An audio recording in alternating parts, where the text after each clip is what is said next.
Even when I don't feel like I should keep going, I stop and think of you, and it gives me the boost I need to carry on. Sharon Richmond sharing the letter her son Vincent wrote her the last Christmas he was alive.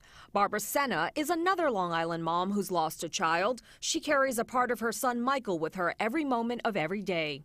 And he did not want to be a drug addict, and I just feel the system failed us so badly. Two families shattered, now turning loss into a fight for change. There are people dying every 15 minutes. 197 die every hour. Like those facts, how could there be such non-action from our government? Vincent started experimenting with OxyContin after high school. It soon became two battles: Vincent's battle with addiction and the never-ending battle with the insurance company. They only covered the 3 days. They would not cover inpatient. Michael was 20 years old when he tried Oxy for the first time. He later moved on to heroin.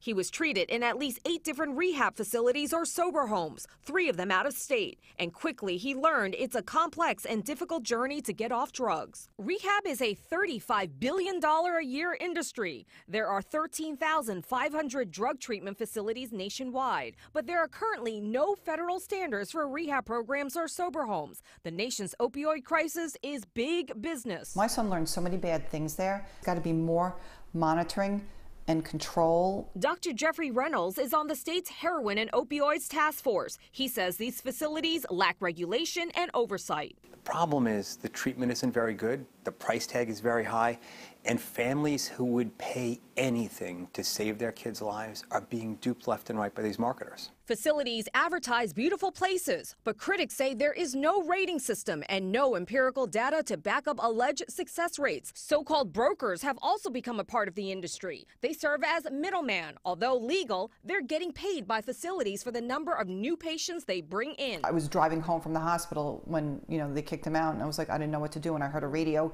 station saying, we can help you if your son's an addict, and I called them up, and they shipped him out to Texas. After Michael returned from Texas, Barbara says the broker would check in to see if he needed treatment again. And when he did, the broker sent him to a facility in Florida. It is cold calling. And then, then he gave my number to somebody else, so somebody else would call me.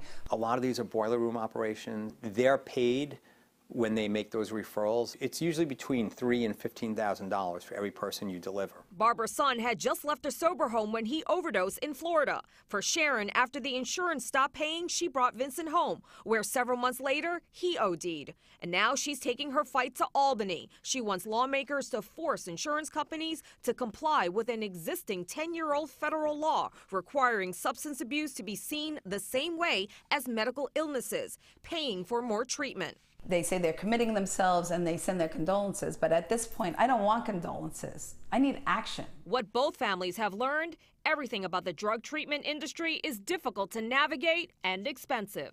Way over 100 grand, way over. And honestly, I would spend it again if my son was still here. If the insurance system wasn't broken, do you think your son would be alive today? Absolutely. There is no doubt in my mind. I'm Shirley Chan for Pix 11 News.